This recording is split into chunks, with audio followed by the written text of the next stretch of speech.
Hello दोस्तों, कैसे हैं आप सभी। होप सो आप सभी अच्छे होंगे। दोस्तों आज हम लोग बीआरएफ के नेक्स्ट चैप्टर से रिलेटेड जितने भी इंपॉर्टेंट एमसीक्यूज हैं सारे के सारे इंपॉर्टेंट एमसीक्यू डिस्कस करने वाले हैं इन दिस वीडियो। तो स्टार्ट करते हैं सबसे पहले क्वेश्चन से।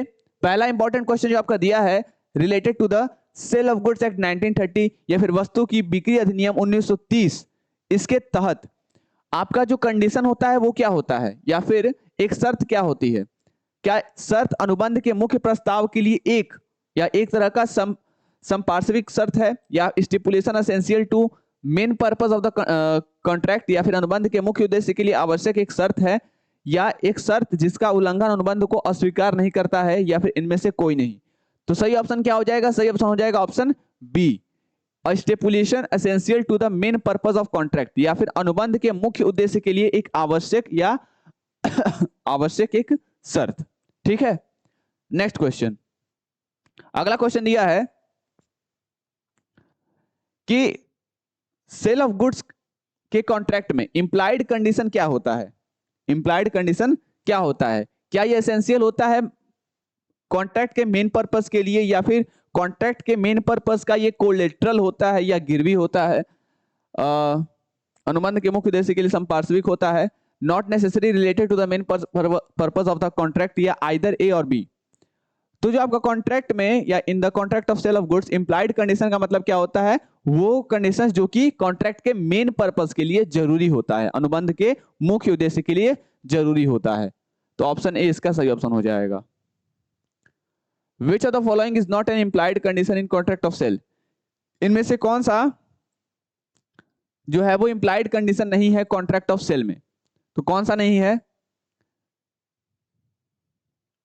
क्या ये कंडीशन एज टू टाइटल है, कंडीशन एज टू डिस्क्रिप्शन है, condition as to free from encumbrance है या इनकम्बरेंस है, कंडीशन एज टू मर्चेंटेबिलिटी है? यानी कि निम्नलिखित में से कौन सी बिक्री के अनुबंध से निहित शर्त नहीं, यानी इनमें से कौन सा इंप्लाइड कंडीशन नहीं है? तो इनमें से कौन सा इंप्लाइड कंडीशन नहीं है? कंडीशन एज टू टाइटल क्या एक इंप्लाइड कंडीशन है? नहीं, टाइटल से रिलेटेड जो कंडीशन वो कोई इंप्लाइड कंडीशन नहीं है, या डिस्क्रिप्शन से रिलेटेड।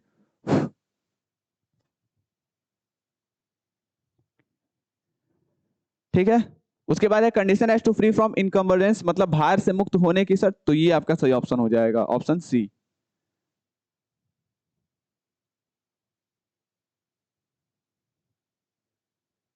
इंप्लाइड कंडीशंस में क्या क्या चीजें आती हैं? Conditions as to title, condition as to description, condition as to merchantability, या ऑल ऑफ दिस। तो इंप्लाइड कंडीशन में आपका क्या क्या चीजें आ जाती हैं? अभी मैंने बताया ऊपर भी, तो देख लीजिए क्या क्या चीजें आ जाती हैं। तो इनमें से कौन सा इंप्लाइड कंडीशन नहीं है? तो ये सारी की सारी चीजें नहीं थी, तो होंगी कौन कौन सी? तो ये यानी ऑल ऑफ दिस। ठीक है, समझ में आ गया? अच्छा, नेक्स्ट क्वेश्चन। नेक्स्ट क्वेश्चन क्या दिया है कि सेल ऑफ गुड्स के केस में by sample as well as by description implied condition क्या, implied condition are the bulk of goods. Implied conditions क्या होते हैं? गुड्स का बल्क होता है।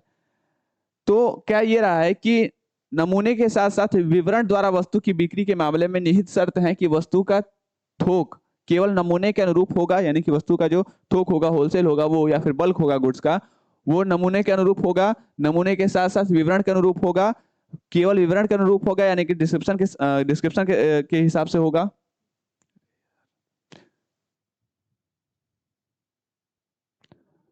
और लास्ट दिया है sale correspond either with sample or with description, या तो वो सैंपल के हिसाब से होगा, नमूने के हिसाब से होगा, या तो डिस्क्रिप्शन, यानी कि दोनों के हिसाब से होना जरूरी है, आइदर नहीं होगा, बोथ होगा, यानी correspond with sample as well as description, option B.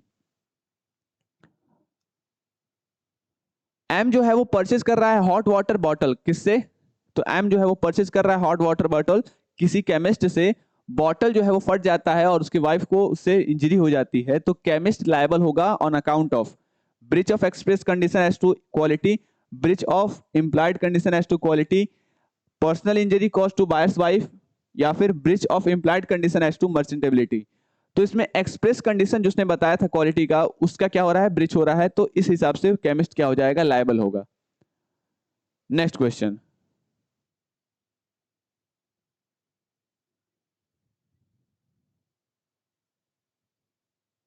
A lady who knew that her skin was abnormally sensitive, एक महिला है जो कि जानती है कि उसका जो स्किन है, उसका जो चमड़ा है वो क्या है, एबनॉर्मली सेंसिटिव है, बहुत ज्यादा नाजुक है।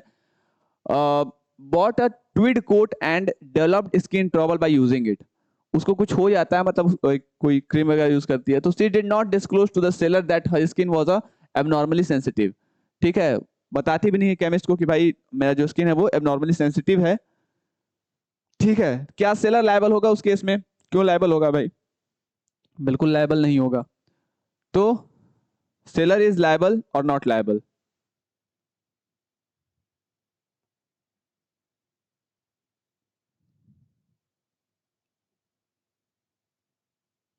लेकिन ध्यान दीजिएगा, स्किन के लिए नहीं बोला है, क्या बोला है?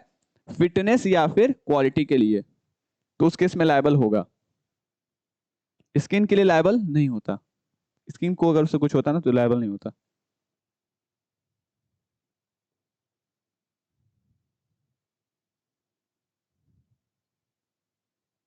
सॉरी, एक मिनट। लायबल नहीं हुआ, क्यों लायबल होगा भाई, जब पता है तुमको पहले से ही, क्योंकि क्वालिटी भी बोल दिया है ना, फिटनेस नहीं, ओनली फिटनेस नहीं, फिटनेस और क्वालिटी, तो उसके लिए भाई लायबल वो नहीं होगा। ठीक है, लायबल नहीं होगा। विक्रेता उत्तरदायी नहीं है। ठीक है, कुछ भी होगा तो भाई उसका रिस्पॉन्सिबिलिटी विक्रेता का नहीं है, लायबल नहीं है विक्रेता या फिर सेलर। के कॉन्ट्रैक्ट करता है कि वो पी से 1000 बैग सीमेंट का खरीदेगा। ठीक है, पी 1000 बैग जो है वो ट्रक के थ्रू क्या करता है, ट्रक के थ्रू भेजता है। ठीक है, किसको भेजता है? के को। When cement arrive it's become stone by rain water. ठीक है, पत्थर बन जाता है, पानी से होता ही भाई, सीमेंट पर अगर पानी चल जाए तो एकदम पत्थर हो जाए, तो पत्थर बन जाता है। कैन के रिजेक्ट द गुड्स, क्या के गुड्स को रिजेक्ट कर सकता है? बताइए, क्या के इस केस में जो पी द्वारा भेजा गया सीमेंट का बोरी है उसको रिजेक्ट कर सकता है? तो yes, breach of condition as to merchantability, हाँ बिल्कुल कर सकता है। ठीक है, ओके। लेकिन यहाँ पे क्या होगा, कंडीशन जो होंगे मर्चेंटेबिलिटी के, उसका कंडीशन ब्रीच हो जाएगा, टूट जाएगा। ब्रीच ऑफ वारंटी, हाँ नेक्स्ट दिया है, breach of warranty gives a right to buyer, मतलब ब्रीच ऑफ वारंटी जो है वो बायर को राइट देता है गुड्स को रिजेक्ट करने का, कॉन्ट्रैक्ट को रेपुडेटेड समझने का, डैमेजेस को क्लेम करने का, या ऑल ऑफ द अबव। तो ब्रीच ऑफ वारंटी जो है, ब्रीच ऑफ वारंटी जो है वो बायर को अधिकार देता है डैमेजेस जो भी हुए हैं उसको क्लेम करने का, दावा हर्जाना करने का। और सेल कह रहा है कि ए जो है वो अपना बिल्ली जो है वो बी को बेच रहा है, क्या कहते हुए कि उसको जो बिल्ली है, उसकी जो कैट है बहुत ज्यादा लकी है, ऑस्पिशियस है। बाय जो है, बी जो है वो बाय करता है कैट को, लेकिन it does not prove lucky, लेकिन वो लकी अनऑस्पिशियस हो जाती है। क्या बी का कोई एक्शन होगा अगेंस्ट ए? तो नहीं।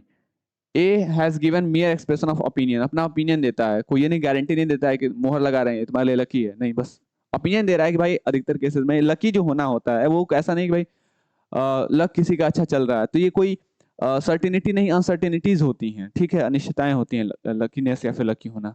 ठीक है, कभी कभार कोई लकी हो, कभी कभार कोई अनलकी हो गया। ठीक है, जो लकी है वो कभी अनलकी भी हो सकता है, जो अनलकी है वो कभी लकी भी हो सकता है। ठीक है, तो ये कोई सर्टेन नहीं होता है, कोई अनलकी और लकी वाला बात। ठीक है, ये अनसर्टेन होता है। तो ये कुछ इंपॉर्टेंट क्वेश्चंस हैं related to this chapter, MCQs. और एक मक्खी, ठीक है। So till then stay tune with commerce nation, and तब तक के लिए आप सभी को धन्यवाद।